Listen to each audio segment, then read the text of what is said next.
کسی نے پوچھا کہ احنف رضی اللہ تعالی عنہ یہ کب عمر ہے؟ ان کی کوئی معاشرے میں بڑائی نہیں ہے، ایسی کوئی بڑی خوبی نہیں ہے، مالدار بھی نہیں ہے، پھر ان کو سردار کیسے بنا لیا گیا؟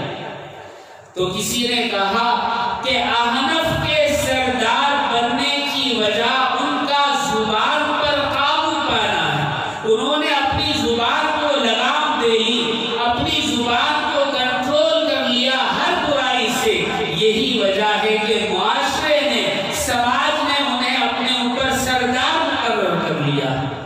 بہت ساری باتیں ہیں اس طرح کی، ایک نہیں بہت ساری۔ حضرت حسان بن سنان تابعی گزرے ہیں۔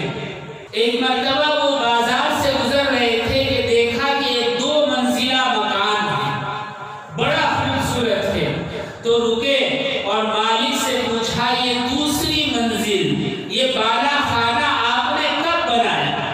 تو انہوں نے کہا کہ میں نے اتنے دن پہلے یا اتنے مہینے یا اتنے سال پہلے بنایا۔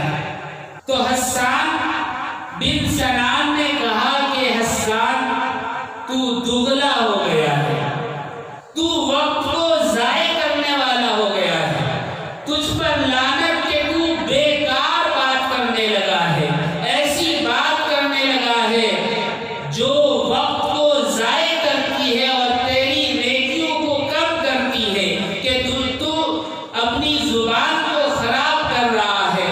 اب میں تجھے سزا دوں گا، اور سزا کے طور پر حضرت حسان نے 1 سال لگاتار روزے رکھے۔ اللہ، ایسے ایسے اکابرین، ایسے ایسے تابعی اور بزرگ ہمارے گزرے ہیں، اور ہم ان کے نقش قدم پر نہیں